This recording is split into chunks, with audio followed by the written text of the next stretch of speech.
नमस्कार, मैं मोहम्मद आलम और इस समय हम मौजूद हैं सिवान के रघुनाथपुर विधानसभा में और हमारे साथ मौजूद हैं विक्रम कुंवर।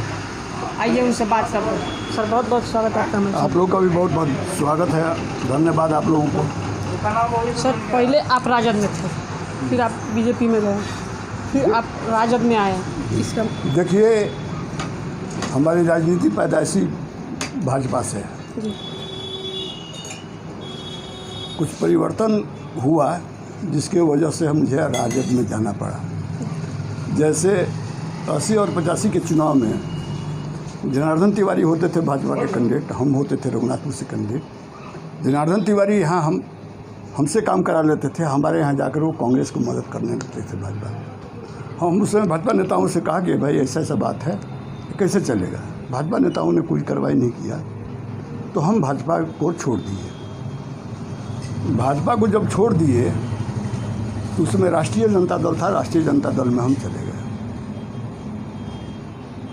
भाजपा भी अलग हो गया था। उसके बाद करीब 15-20 वर्षों तक हम राष्ट्रीय जनता दल में रहे। 95 में विधायक भी बने। 2000 में संयोग से हम 7-8 से वोट चुनाव हम हार गए। फिर 2007 में भाजपा के एक बड़े नेता थे कैलाशपति मिश्र जी, हमारे घर पर गए और कहीं कि तुम भाजपा में पुनः वापस आओ। हम वापस आ गए। 2010 में हमको टिकट मिला, जीते। लेकिन हम कैलाशपति मिश्र वाला भाजपा समझ करके आए थे, लेकिन आज के डेट में वो भाजपा नहीं। हमको ये अनुभव नहीं था कि वो भाजपा नहीं रह गया। अब ये भाजपा चाल चरित्र चेहरे वाला नहीं रह गया, ठेकेदार और दलाल के हाथ में भाजपा चल रहा है। 2015 के चुनाव में भाजपा के कुछ लोगों ने मिल करके कंस्पिरेसी करके मेरा टिकट काट दिया। मैं सिटिंग विधायक था। मैं साबुद्दीन से जेल पर मिला, उन्होंने कहा कि आप ज्वाइन कर लीजिए, गठबंधन का कोई संगठन ज्वाइन कर लीजिए, इस बार आपको टिकट हम नहीं देंगे, लेकिन अगले बार आपको हम टिकट देंगे। उनके कहने पर हमने ज्वाइन कर लिया। फिर जब ज्वाइन किए तो बाद में कहे कि आरजेडी में चले आइए, तो हम आरजेडी में चले आए। लेकिन इस बार हम हरिशंकर को टिकट दे रहे हैं। अगला बार टिकट हम आपको देंगे, क्योंकि आप जाइएगा तो विधानसभा में बोलिएगा, लड़िएगा,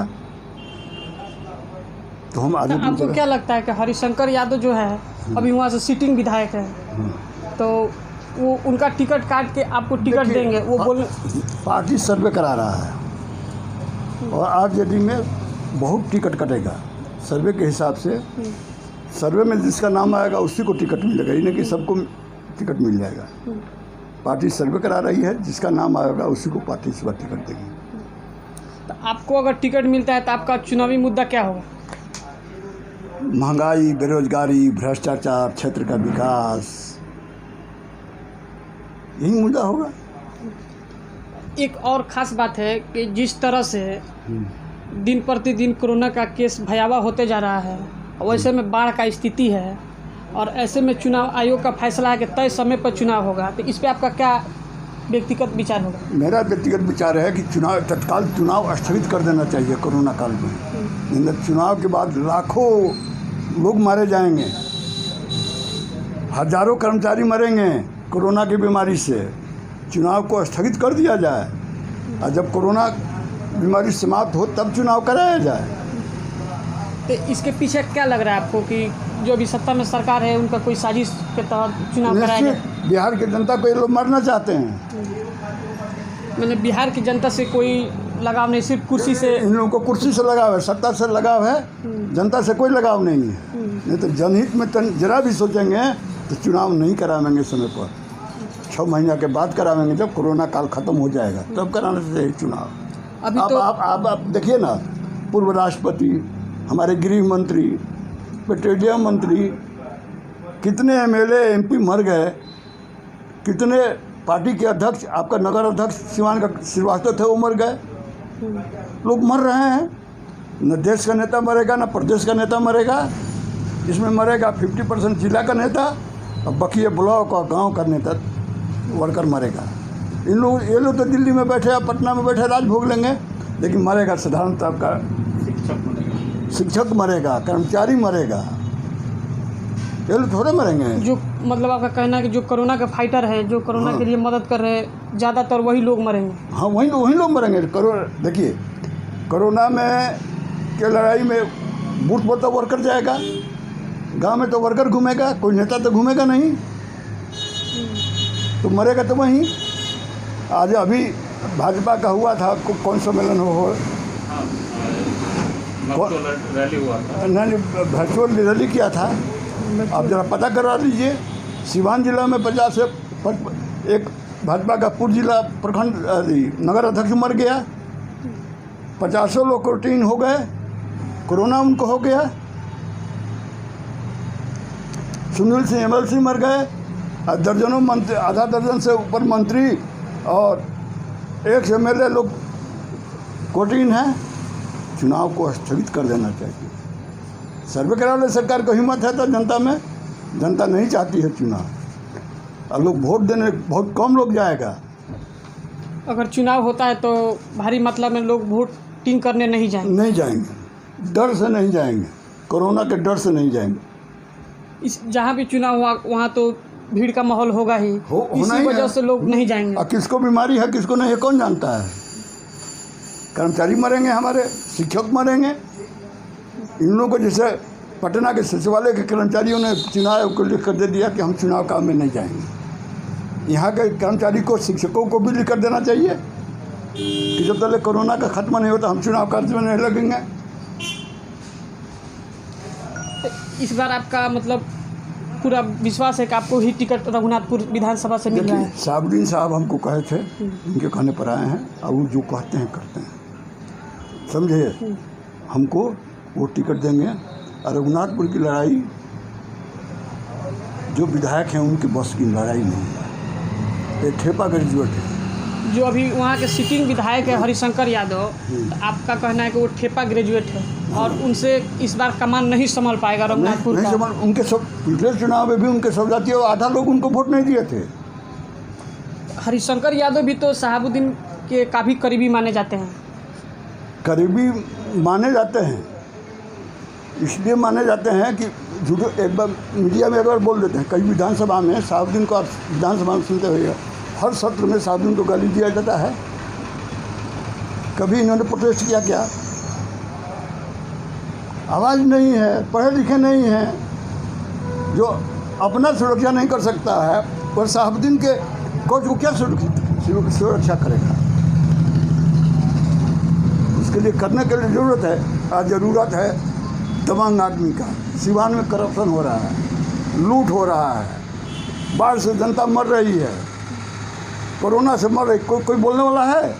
कोई नेता है? जितना लोग बाढ़ से और कोरोना के बीमारी से मर रहे हैं, उतना ही ज़्यादा दिन प्रतिदिन सिवान में अपराध बढ़ता जा रहा है। कोई बोलने वाला है? आए दिन मर्डर हो रहे हैं, कोई बोलने हो रहा है। कोई बोलने वाला है? कोई बोलने वाला है? सदन से सड़क तक जो थोड़ा बहुत आवाज़ उठाता है विक्रम कुंवर उठाता है। अब विक्रम कुंवर विधायक बनेगा तो ये मुझचरवा लोगों का जवाब हो जाएगा। अब आजकल विधायक का क्या मतलब? कभी कमीशन लो, खाओ और मीटिंग में जाओ। विधानसभा में कोई कुछ बोलता है क्या? इस जिले का कोई किसी सवाल को उठाता है क्या? आज गरीब से अमीर तक सब लूटे जा रहे हैं, कोई बोल रहा है क्या? जो लूट रहा है कोई ऐसी योजना बता दीजिए कि 70% अफसरों के पॉकेट में चला जा रहा है। अभी यहाँ नगर पालिका का हम लोग मामला उठाए हुए हैं। 70-71 चिट्ठी CM से DM तक हम लोग लिखे, जांच आ गया, उसके बाद भी कोई कार्रवाई नहीं हुई। आज तक कोई कार्रवाई नहीं हुई। तो मतलब ऊपर से नीचे तक करप्शन भरा हुआ है। करप्शन का तो जोड़े नहीं है इस राज्य में। अब ब्यूरोक्रेट का, कोई विधायक का कोई वैल्यू नहीं है, जनप्रतिनिधियों का कोई वैल्यू नहीं रह गया है। सिर्फ पैसा कमाने के लिए, पैसा कमाने के लिए चूर-चार अफसर दे रहा है जनप्रतिनिधि को, उसी पर जनप्रतिनिधि खुश है। अरे जनप्रतिनिधि का मतलब जनता के आवाज़ बनो और जनता के आवाज़ को जहाँ के प्रतिनिधि हो वहाँ उठाओ। एक जनप्रतिनिधि का मतलब आपका जनता का आवाज़ बने, जिस विश्वास से आपको जनता ने चुन कर उसको विधानसभा भेजा है, तो उस जनता के हित में आप बता रहा हूँ। मैं 5 वर्ष विधायक था। इस जिला में 56-57 अफसरों को सस्पेंड और डिसमिस कराया करप्शन के चार्ज में। यहाँ के डीडीसी थे कौन तिवारी हो अजय, एक तिवारी जी छपरा गए तो वहाँ जाकर के हमने उनको चहट करके सस्पेंड करवाया, जेल गए। हमारे यहाँ रघुनाथपुर का वीडियो, हुसैनगंज का वीडियो, जो इंदिरा आवास इत्यादि में पैसा लेता था, हमको प्रूफ मिला, हमने असेंबली में उठाया मामला, वो लोग डिसमिस हुए।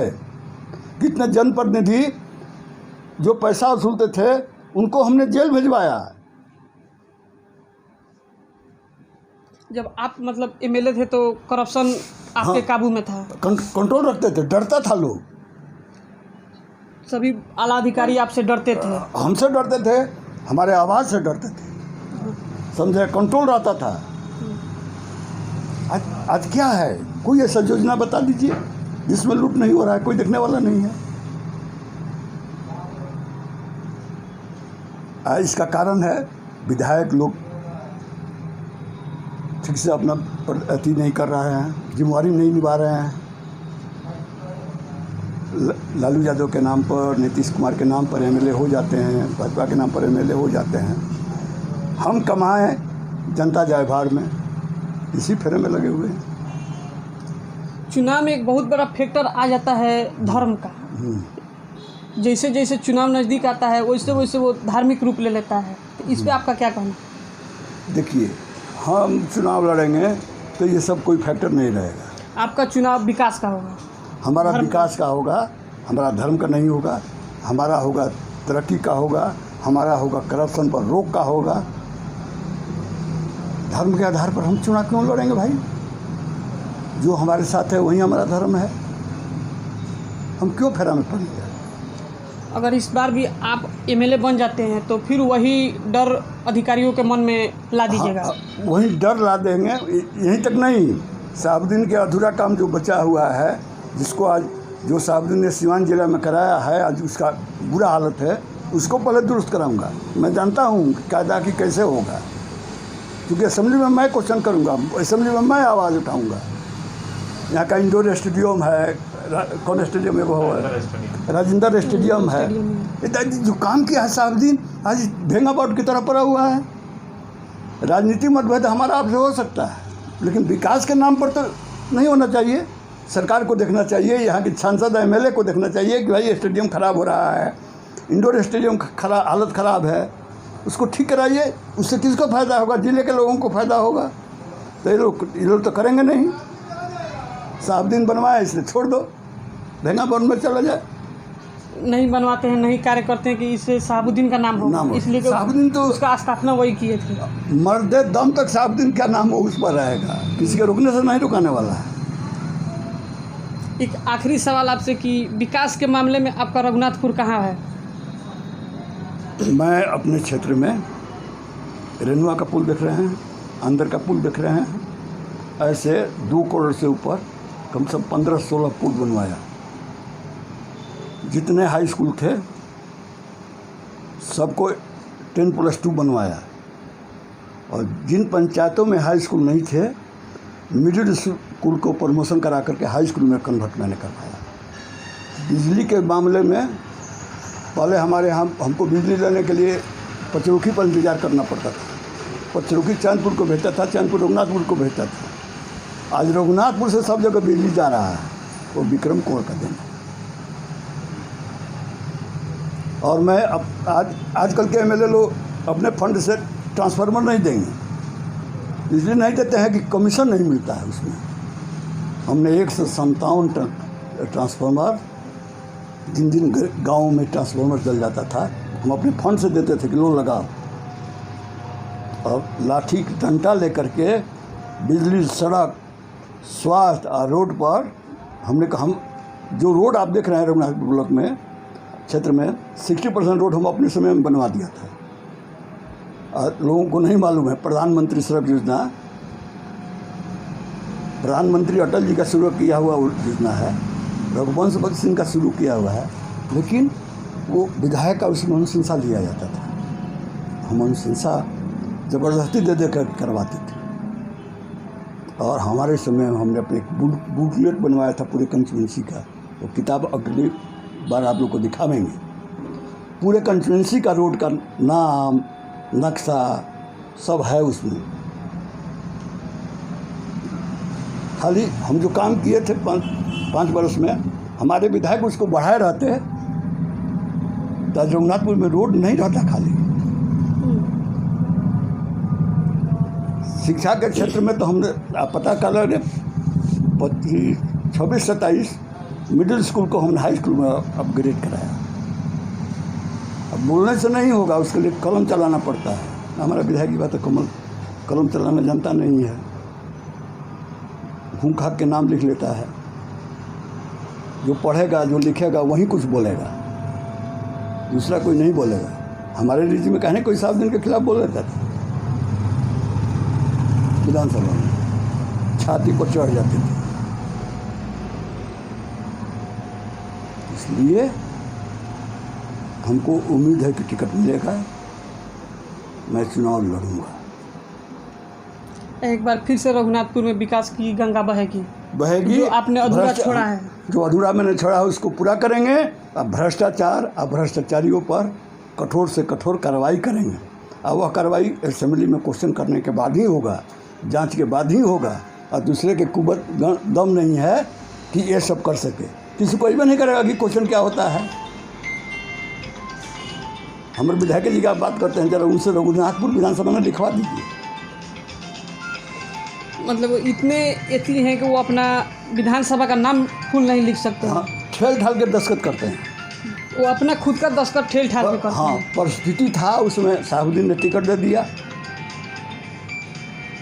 लोगों से कहा भी विक्रम भाई अब छोड़ ले, 7 दिन का पनिशमेंट देवे के बाद अगला बार लड़ी हन एवरिंग का लड़ेगा। ये थे विक्रम कुंवर, जिन्होंने बड़े ही बेबाकी से हर सवालों का जवाब दिया। कैमरामैन कलामुद्दीन के साथ मैं मोहम्मद आलम, जनादेश न्यूज़, बिहार झारखंड। धन्यवाद।